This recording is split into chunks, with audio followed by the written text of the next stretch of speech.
E aí, galera, boa tarde, bom dia, boa tarde, boa noite, né? Não sei o horário que você vai ver esse vídeo, vai me encontrar, vai interagir comigo, né? Vai pensar, vai repensar no conteúdo que a gente está conversando sempre, né? Mas eu queria passar para vocês, pessoal, uma novidade. Essa semana, né? Já está se aproximando o dia da prova de vocês. Eu estou fazendo umas revisões, revisão do conteúdo. Eu compactei, né, uma grande parte do conteúdo, acho que vai dar para fazer umas 3 aulas de revisão, né, 3 filmagens, né, e vou repassar para vocês todas as informações. Olha, antes de eu continuar a aula, né, eu queria dar um salve, um alô, eu gostaria de fazer um agradecimento aos, aos inscritos, né, que estão sempre interagindo comigo, estão pedindo material, estão comentando as aulas, né? Então você está livre para fazer todo tipo de comentário. Eu queria agradecer aqui a Débora Santos, eu gostaria de agradecer ao Gabriel Santos, lá de Juazeiro do Norte, ao Vinícius Oliveira, ao Lucas 123, o Jorge Newton, o João Vitor Pereira, o Afonso Eric, o Gabriel Oliveira, a família Brito, o Bruno e a Thalia Santos. Eu tenho vários comentários, graças a Deus eu estou tendo vários comentários positivos, vários agradecimentos, né? Como eu disse para vocês, galera, eu sou um professor independente, eu não trabalho em cursinho, não trabalho em colégio, eu não estou trabalhando para ninguém, estou trabalhando para vocês, certo? Então, desde quando começou o concurso, eu tenho montado essas aulas, né? Tenho tentado fazer o meu melhor, né, para vocês, sempre que o tempo e as condições da gente permitem. Mas, graças a Deus, eu tenho recebido muito mais elogios do que crítica, certo? E para a gente, né, que vai iniciar agora o nosso trabalho, eu queria começar falando sobre a colonização do Ceará. Aqui é um breve resumo, né, pessoal, sobre esse assunto que eu disse para vocês, que para o período colonial nós deveremos ter pelo menos umas duas questões, pelo menos duas, né? E talvez uma questão seja sobre a colonização. Lembrando, né, pessoal, que o donatário da capitania do Ceará, o Antônio Cardoso de Barros, ele aqui não compareceu. Então, se você tiver alguma questão relacionando o Antônio Cardoso de Barros com a colonização do Ceará, certo? Dê logo uma vaia nele. Por quê? Primeiramente, ele nunca esteve no Ceará. Em seguida, o Ceará, a colonização começou no século XVII. E o Antônio Cardoso de Barros, né, ele não esteve aqui e foi devorado pelos índios no naufrágio lá em Alagoas. Né? Ele e o bispo Dom Pedro Fernando Sardinha. Então não tem nada a ver ele com a vinda, presença, ocupação do Ceará. O nome dele foi colocado como um donatário, só que ele desprezou o nosso Cearazinho de açúcar, né? Deixa lá, deixa quieto lá. Mas aí, de fato, a nossa colonização, a nossa ocupação começou quando? Nós temos os três, né, momentos. Primeiro, com Pedro Coelho de Souza, partiu da Paraíba, chegou até a Serra da Ibiapaba. Lá ele entrou em confronto com os índios, ele entrou em confronto com os franceses, que já estavam meio que ansiados ali, né, com a galera. E aí os franceses botaram os índios para brigar com os portugueses. Né? Então houve bastante vítimas, né, dos ambos os lados, né, os índios, os franceses, os portugueses. E aí o que aconteceu com Pedro Coelho de Souza? Ele voltou, né, para o litoral, chegou ali na foz do rio Ceará e ele fundou o povoado de Nova Lisboa.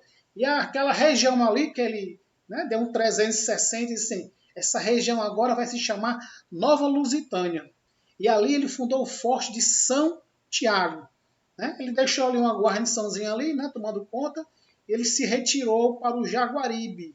Lá no Jaguaribe ele fundou o Forte de São Lourenço.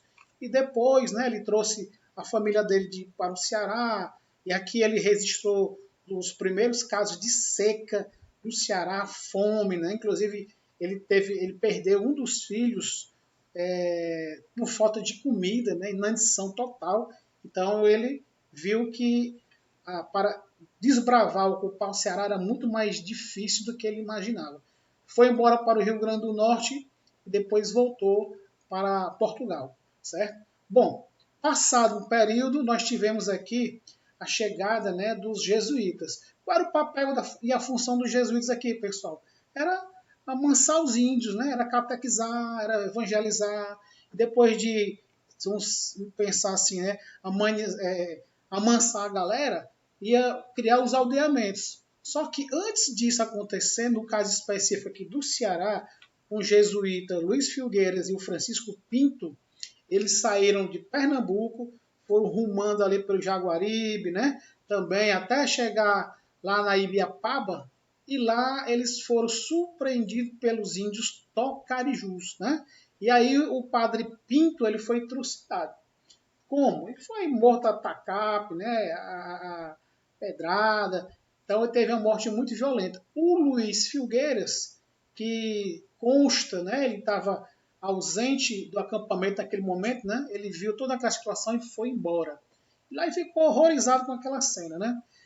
Finalmente, o Martins Soares Moreno, em 1611, né? Ele já tinha, olha, o Martins Soares Moreno, ele participou da primeira expedição do Pero Coelho. Então, se cair na prova, o Martins Soares Moreno, ele só veio para o Ceará na segunda expedição, negativo, ele veio na primeira expedição também, certo, gente? Veio jovem, novinho, tal, aventureiro, né, e tudo. Chegou na segunda expedição, já veio com o Capitão Mor, já veio com ordens, né, para cumprir, para zelar. E aí ele chegou lá no forte de São Tiago, né, que era o forte que havia sido fundado pelo Pero Coelho, viu que o forte estava totalmente, né, destruído e tudo, abandonado, ele remodelou e rebatizou o forte, né, de São Sebastião. Né? Lá naquela margem do litoral ali do Rio Ceará, né, e andando também por outras praias aqui do Ceará, né, Fortaleza no caso, ele combateu e executou franceses e holandeses. E ele ganhou um título de capitão-mor, e ele ganhou o direito de, durante 10 anos, de 1621 a 31, ele explorar o Ceará, certo? Aí ele ficou aqui explorando o Ceará e tudo, e procurando riquezas, não encontrou ouro, não encontrou prata, tentou introduzir aqui a cana-de-açúcar e o gado, só que ele viu as dificuldades, né, o solo, aquela problemática toda, e aí ele acabou indo para Pernambuco lutar contra os holandeses, e de lá ele foi-se embora e faleceu por lá mesmo. Então essa aí é a breve colonização do Ceará. Agora, os holandeses no Ceará, gente, lembrando, o que os holandeses estavam fazendo aqui no Ceará? Não vieram à toa, não. Entre 1580 e 1640, nós temos a chamada União Ibérica. União Ibérica é o momento em que o reino de Portugal passa a ser comandado pelo rei da Espanha. Por quê? Porque o rei de Portugal, Dom Sebastião, ele morreu lá na África numa batalha chamada de Alcácer Quibir, né? Então ele faleceu com 24 anos de idade, o corpo dele nunca foi localizado, nunca foi encontrado, né? E aí o sucessor dele era um cardeal, que também, naturalmente, né, não teria filhos. E aí quando o cardeal faleceu, o Dom Henrique, o Dom Filipe da Espanha, né, tomou conta do reino de Portugal e da Espanha. Só que a América portuguesa, a América espanhola estava entupida de ouro e prata, né? Então ele não se preocupou muito com o Brasil, né? E ali ele só decretou o seguinte, né? Ele não quer um negócio aqui com os holandeses. Só que os holandeses que já tinham atividades econômicas com Portugal, né? O que é que eles fizeram? Eles criaram uma companhia de comércio, né? Companhia das Índias Ocidentais, e vieram aqui para o Brasil. Invadiram o Brasil duas vezes, em 2 momentos. Primeiro, na Bahia, 1624 até 1625, e na segunda vez, em 1630, permanecendo até 1654. Essa segunda invasão foi em Pernambuco. Primeira invasão na sede administrativa, e na segunda invasão por conta da capital de Pernambuco ser uma das mais ricas, né, e desenvolvidas daquele período, certo? Lembrando que quando o Martim Afonso de Souza chegou aqui no Brasil para colonizar o Brasil, né, gente, somente 2 capitanias prosperaram, Pernambuco e São Vicente. Então, Pernambuco ainda continuava em pleno século XVII, né, no auge, né, no desenvolvimento. Então, o que aconteceu com os holandeses em relação ao Ceará? Em 1637, né, uma guarnição holandesa chega aqui no Ceará e desembarca no Mucuripe e marcha até a Barra do Ceará. Né? E lá eles encontram o Forte de São Sebastião, né, protegido, mas a proporção dos holandeses era maior do que a dos portugueses, então depois de um breve combate, os portugueses se rendem, até porque eles estavam sem comida, sem água, né, sem nada. Aí entregam. O que eles fizeram? Foram poupados, né, e foram presos, e foram levados para Pernambuco. E aí os holandeses, eles permaneceram nesse local, né, no Forte São Sebastião, eles não mudaram o nome nem nada. Só que, de tanto eles também serem cruéis, a exemplo dos portugueses, né, o que os índios fizeram? Reagiram e destruíram o forte em 1647. Em 1649, aí chega a expedição do Matias Becker já desenrolado, né, e tal, conversava um pouquinho ali com os índios, e ele muda o forte, ele tira aquela guarnição, aquela defesa militar lá da foz do rio Ceará e coloca ali na região central, numa elevação, no monte, o Monte Marajaitiba, próximo de um rio, de um riacho de água doce, água potável, né? E ali o que ele faz? Ele protege aquele forte ali, né, estrategicamente. Ele coloca ali uns canhõezinhos, uns soldados para vigiar e olhar muito mais para o nativo do que para o português ou outro que pudesse vir por algum motivo aqui ao Ceará, né? E aqui eles permanecem até 1654, quando, né, os holandeses perdem a guerra lá em Pernambuco, se retiram do Brasil, e aí eles entregam o forte Schoneburg para os portugueses. E os portugueses tomam conta do forte e o rebatizam de Fortaleza de Nossa Senhora da Assunção. Gente, eu vi uma pessoa comentando aí, um aluno, né? Mas não foi meu, não. Ele falando no nome do forte de Fortaleza de Nossa Senhora da Conceição. É Nossa Senhora da Assunção, pelo amor de Deus. Não vai trocar o nome da santa, não. Além de pecar, mas tu vai tirar zero. Preste atenção no que está lendo aí. Certo? Bom, essa aqui já é uma outra aula, já é um outro assunto. As Seis Marias e a pecuária. Seis Marias é o que, galera? É um sistema, né, que conferia ao investidor o privilégio de expansão e por esta rota, né, por essa data, né, para esse lote de terra, ele tinha uma obrigação. Né? Ele não tinha, por exemplo, diferente dos capitais donatários que tinham que pagar pela terra, né, pela propriedade, já os sesmeiros, né, eles tinham que pagar em forma de produção. Né? Então já tinha uma corte instalada aqui no Brasil, né, o vice-governador-geral, que era lá em Salvador, né? E aí ele ficava responsável, né, por mandar emissários aqui. Vejam bem, mas essas capitanias, esses territórios eram praticamente abandonados. Os sesmeiros, né, eles tinham uma certa autonomia por conta desse isolamento. E muitas vezes eles exerciam um autoritarismo exacerbado, violento, né, por conta de quê? Por conta de que ele não tinha quem o controlasse, quem o regesse.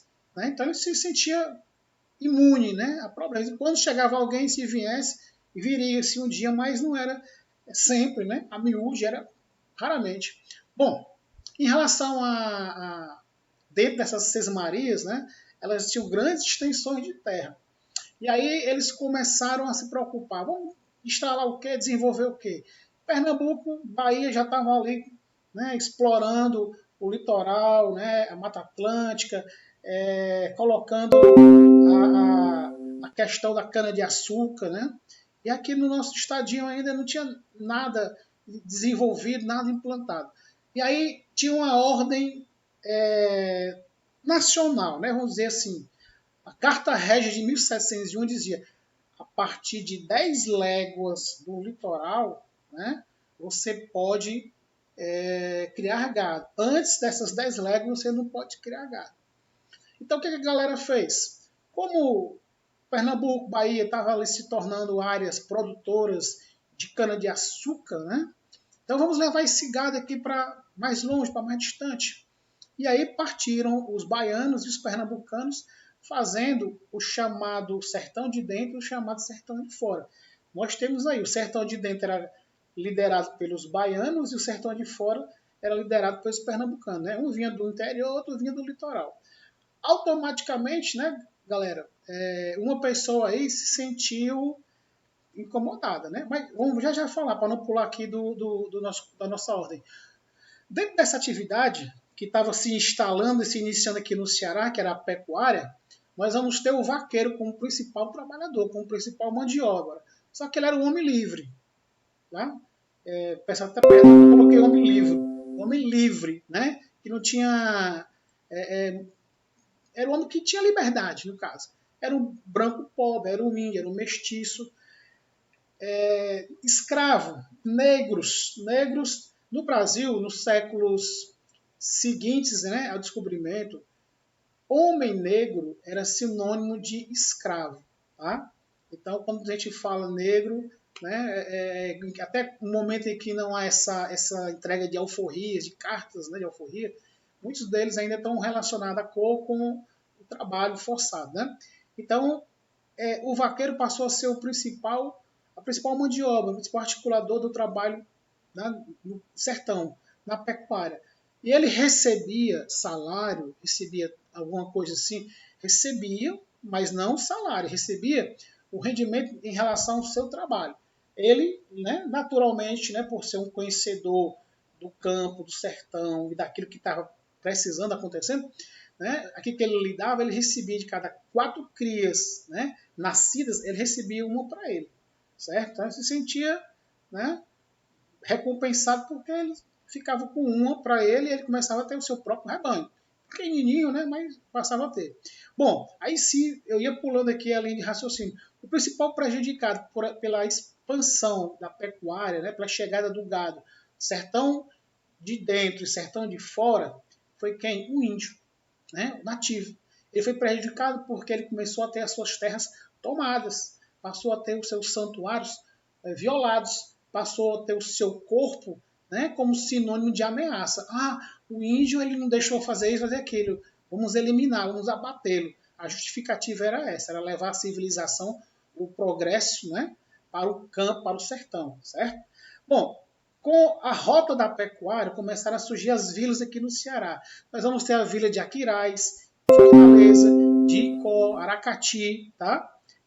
Quixeramobim, Itauá, Sobral. Então, várias dessas vilas aí vão se tornar grandes centros ali de referência no sertão cearense. Aquiraz, Icó, Aracati, Quixeramobim, Sobral, né? A Princesinha do Norte. Então, por aí vai. Bom, como o nosso gado ele tinha que ser vendido para fora, né? Ele tinha que ser autoconduzido, tinha que ser transportado. Só que nosso gado ele ia ter uma perda muito grande de rendimento, né, de nutrientes. E aí o que acontecia? Muitas vezes ele morria de sede, muitas vezes ele morria de fome, muitas vezes ele morria de doença no percurso, no caminho, muitas vezes ele sofria ataque de animais selvagens, muitas vezes ele sofria ataques também de bandoleiros, né, de bandidos ali. Então o que acontecia?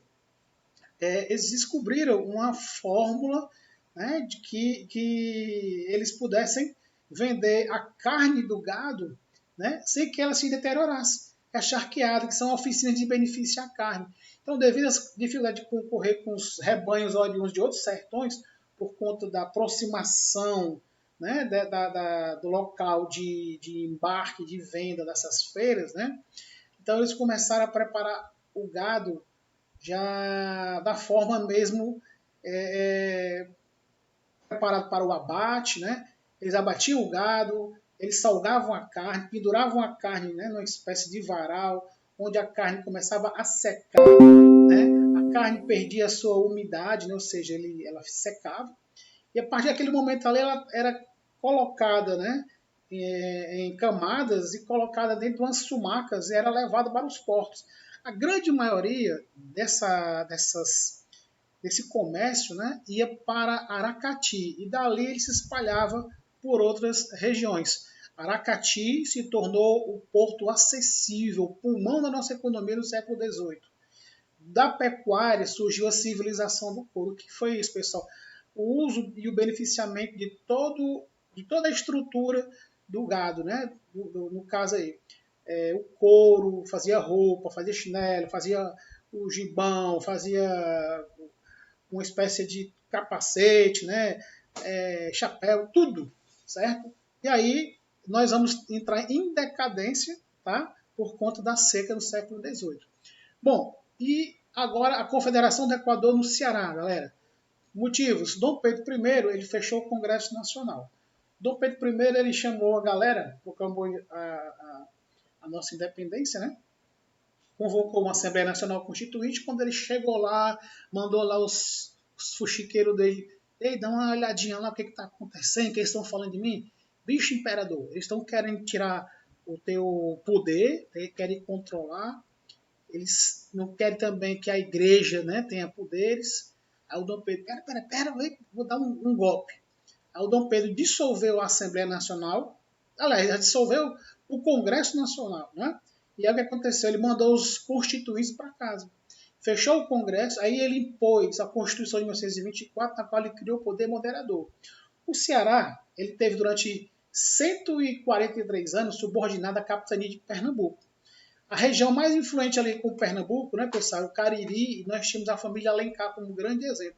Barba de Alencar, José de Alencar, Tristão de Alencar, essa galera toda aí, né? A Confederação do Equador, ela também sofreu influências externas. Nós sofremos influência do iluminismo, da formação das repúblicas aqui na América do Sul, né? Ou seja, aquela região que antes pertencia à América Espanhola, por conta das guerras napoleônicas, por conta do bloqueio continental, né? Por conta da Europa estar totalmente perturbado, né? Com a questão ali das guerras napoleônicas. Logicamente que nós estamos a guerra já tinha acabado e tudo, mas as influências surgiram, né, do iluminismo, e os exemplos também, o modelo estadunidense de governo, que era uma república, que era o presidencialismo, era contra o absolutismo, certo? Então, de repente, né, várias capitanias se uniram para combater esse absolutismo do Dom Pedro I. Pernambuco, Ceará, Paraíba, Rio Grande do Norte, e adotaram a Constituição da Colômbia. O porquê do nome Confederação do Equador, pessoal? Pela proximidade, né, da região do Equador, certo? Da linha do Equador. Né? Então, isso aí acho que vocês conhecem desde o quinto ano. Né? Bom, o Dom Pedro I indicou para ser o primeiro presidente aqui da província do Ceará, o tenente-coronel Costa Barros, né, que veio para cá com todas as regalias, né, e a bênção do Dom Pedro I. Só que quando ele chegou aqui, a galera não estava afim de obedecer a ele, que era indicado pelo Dom Pedro I, e então, automaticamente, né, não obedeceu ao Dom Pedro I. Então a galera fez uma espécie de motim, né, e foram tentando cercar aqui a Fortaleza, né, a Vila de Fortaleza, no caso, né, e aí o que aconteceu? O Costa Barros, ele renunciou. Então a comissão entregou o poder para o Tristão de Alencar e as armas, né, o comando das armas, para o Pereira Figueiras, que já eram bem conhecidos, né, desde a Confederação do Equador, desde a Revolução, a questão da Revolução Pernambucana, né, de 1917, né, e secção de Pinto Madeira, outras coisas aí que já foi falado, né. Então, o que o Dom Pedro I fez quando ele soube desses fatos aqui no Ceará? Ele contratou mercenários, ele invadiu o Recife, os republicanos são presos, juram fidelidade ao imperador e à Constituição. No Ceará, né, o pessoal não sabe que lá em Recife já tinha caído, né, a casa já tinha tombado. Então, os líderes aqui, de repente, são perseguidos. Tristão de Alencar é perseguido e assassinado. E Pereira Figueiras se entrega, é preso, enviado ao Rio de Janeiro, mas ele morre em Minas Gerais no caminho. Instala-se então no Ceará uma comissão militar que julga e condena a morte de alguns revolucionários. No caso, lá no Campo da Póvoa, o hoje Passeio Público, Padre Mororó, Pessoa Anta, Tenente-Coronel Carapinima, Tenente-Coronel Ibiapina e o Azevedo Bolão. Né? A galera conhece todos esses personagens, são nomes de vias, né, de ruas aqui em Fortaleza. E o algodão? O algodão chamado ouro branco, ele atraiu um grande fluxo migratório para o interior, ou seja, a galera começou a precisar de mão de obra, né, maior, e aí a galera que estava ociosa em algumas províncias aqui veio para o Ceará. O algodão se tornou nossa principal economia no século XIX, superando inclusive a pecuária. Né? Ele ganhou força a partir da Guerra Civil Americana, 1861-65. Por quê? Porque ele passou a abastecer o comércio inglês, a Revolução Industrial. Contribuiu para o crescimento de Fortaleza, né? E nós vamos ter como os principais produtores do algodão, da cotonicultura, né, dessa atividade, as regiões de Baturité, Maranguape, Serra de Aratanha, Uruburetão, Meruoca e Pereiro. Né? Fortaleza, que tinha o porto, né, passou agora a se consolidar, se tornando o polo de referência econômico, social e hegemônico na região. Por isso, né, começaram e continuaram as melhorias no porto e a implantação da ferrovia Fortaleza-Baturité.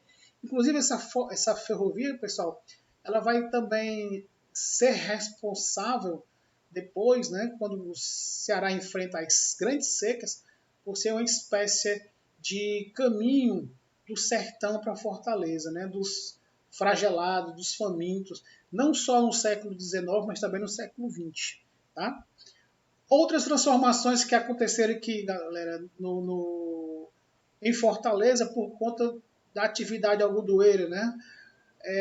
Por incrível que pareça, transformações que revolucionaram aqui a nossa cidade. O bonde puxado a burro, o passeio público, que era um local para as famílias, né, da elite passearem, o telégrafo, meio de comunicação, o telégrafo, o telefone, a fábrica têxtil, ou seja, nós não precisávamos mais comprar de outras províncias nem importar, né, de outros países. Passamos a fabricar. A escola normal, né, escola a princípio para mulheres, né, o mercado de carnes, a Santa Casa de Misericórdia passou a cuidar das pessoas, né, da assistência médica, o Teatro José de Alencar, com a forma de entretenimento, é de 1910, se não me falha a memória. A iluminação pública a gás carbônico, né? Ou seja, a cidade ela começou a se embelezar, se transformar. Né? É a chamada Belle Époque. A biblioteca pública e o novo traçado de ruas, escolas e calçamentos. Só para vocês terem ideia, pessoal, essas imagens aqui, essas representações cartográficas de Fortaleza, pode ser que caia na prova de vocês.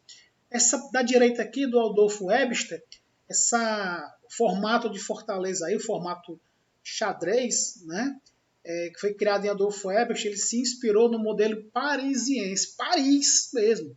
Enquanto ali é do Silva Palé, é também do mesmo período, né, do século XIX, mas é uma de 1813 e a outra ali de 1860, 70, por aí.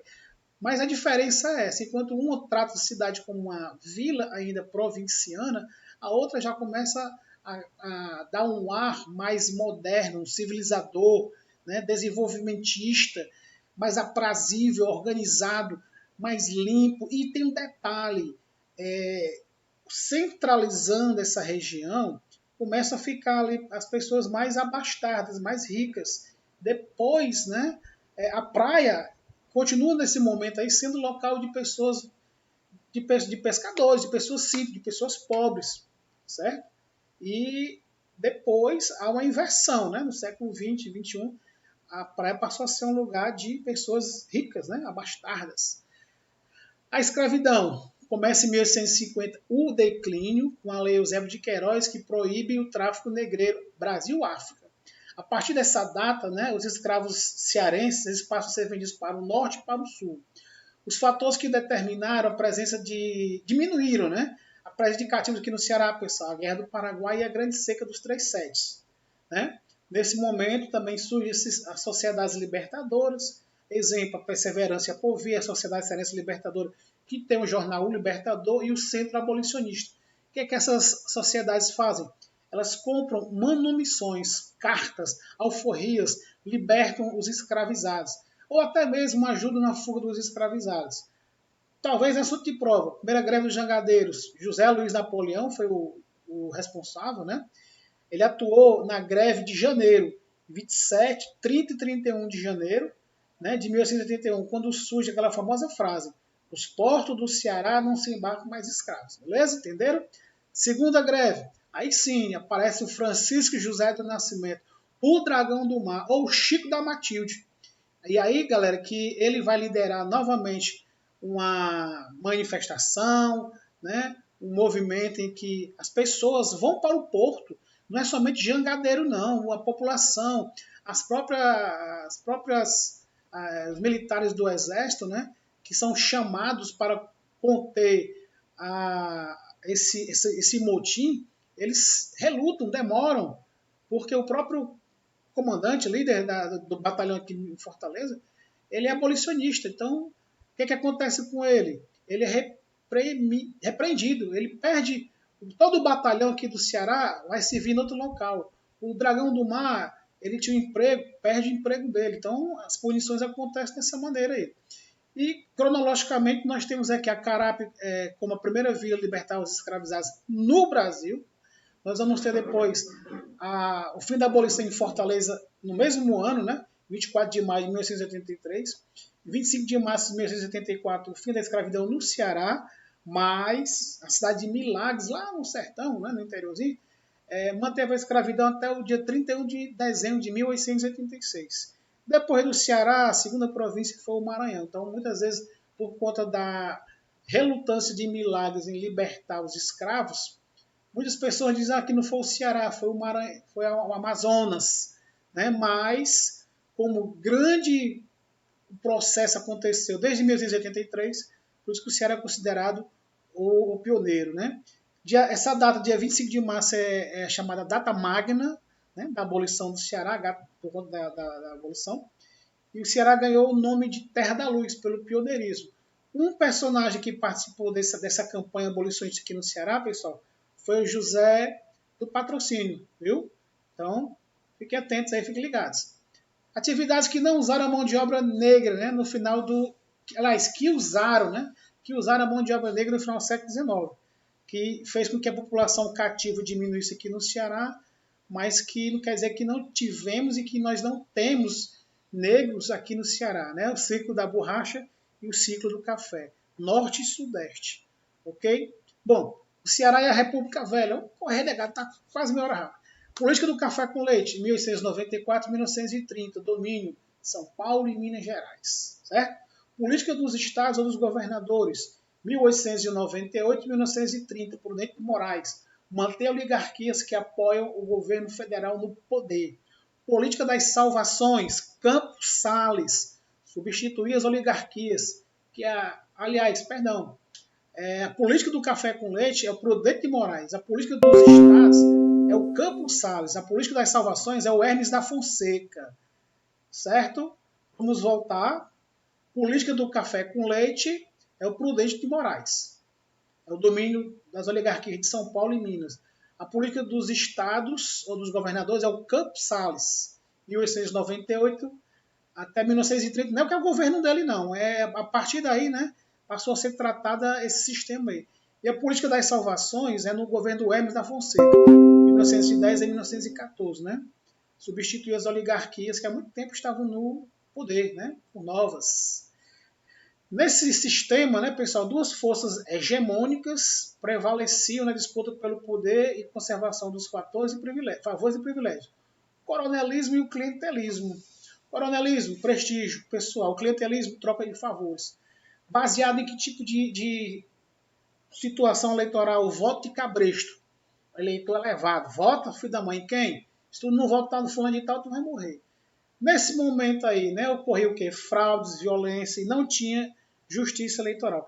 Tinha uma chamada comissão verificadora, que essa comissão verificadora ela era praticamente do governo. Então, se a oposição ganhasse, ela não levava. Ganhou, mas não levou. Levou peia. Sistema político na República Velha funcionava assim, galera. Você tem lá no topo o presidente, que era apoiado pelas oligarquias, que eram os estados, né? Você tem os prefeitos, os municípios, que era apoiado pelos coronéis, que era uma espécie de cabo eleitoral, né? E aí você tem o eleitorado, né, dessa cidade, que são os trabalhadores rurais, né, que sofrem com esse controle, né, com essa exploração, né? O cara muitas vezes é obrigado a trabalhar, não recebe nada, salário, nada, né? Então trabalha naquele terreno ali e é obrigado a se vir. Nós temos aqui a oligarquia Ciolina, né? Terminando. Comendador Nogueira Scioli exerceu a liderança política no Ceará por 16 anos. Durante a oligarquia de Scioli, o Ceará foi controlado por um grupo familiar que, além do nepotismo, ou seja, usar o Estado para a família, usou também o clientelismo, o amigo, troca de favores, praticava fraudes licitatórias. O exemplo são as pontes políticas e sociais para se manter no poder. Enfrentou seca, fome e doenças em seu governo, não atuando, né, pessoal, não de maneira correta. Teve como principal opositor ao descaso dele com a saúde pública, Rodolfo Teófilo, que por conta própria, né, aplicou a vacina na população contra a varíola. A oligarquia ciolina, ele usava a instituição da segurança pública para reprimir os manifestantes e os opositores. No interior, não interferia na violência política, pacto dos coronéis. Em seu governo, surgem duas construções culturais, a padaria espiritual e o Teatro Zé de Alencar. Olha, a padaria espiritual, pessoal, ela era uma espécie de associação, né, de poetas que falavam do regionalismo, né? Eles não usavam palavras estrangeiras, estrangeiristas, usavam palavras nativas mesmo. Tá? E tinha um jornal que era chamado Pão, que era a obra deles, né, literária, crítica e tudo. O Teatro José de Alencar foi criado, né, se não me falha a memória, em 1910, certo? Talvez o grande trabalho, né, construção do Nogueira Scioli. Ao indicar um sucessor para o seu lugar, né, acirrou os ânimos dos eleitores quando o indicado disse que o seu governo seria a continuação do seu antecessor. O Nogueira Scioli, eu vou indicar um fulano, o fulano diz, eu vou continuar o trabalho do outro. Se o trabalho do Nogueira Scioli não estava satisfazendo a população, né, então houve essa quebradeira toda. A oposição indicou o Franco Rabelo como candidato, né? Ao reprimir uma passeata de crianças e causar a morte de uma delas, a cidade testemunhou confrontos partidários, conflitos armados, saques, incêndios, depredações, cerco do Palácio Governamental e a renúncia do governador Nogueira Scioli, que embarcou para o Rio de Janeiro. Nesse ínterim, quem vai ganhar a eleição, né, pessoal, é o Franco Rabelo. E aí, depois, né, vai acontecer a sua queda também. Gente, essa aqui é a nossa revisão 1. A revisão 2, vamos falar sobre o Padre Cícero, a sedição de Juazeiro, né? Tudo isso aí. Então, aguardem, um abraço para vocês. E mais uma vez, né, um salve aí para os inscritos do canal, a Débora Santos, o Gabriel Santos, lá de Juazeiro do Norte, o Vinícius Oliveira, o Lucas 123, o Jorge Newton, o João Vitor Pereira, o Afonso Eric, o Gabriel Oliveira, a família Brito, o Bruno e a Thalia Santos. Eu agradeço a todos vocês, certo, gente? Fiquem com Deus, boa sorte. Aguardem a segunda aula de revisão, tá joia? Um abraço em todos.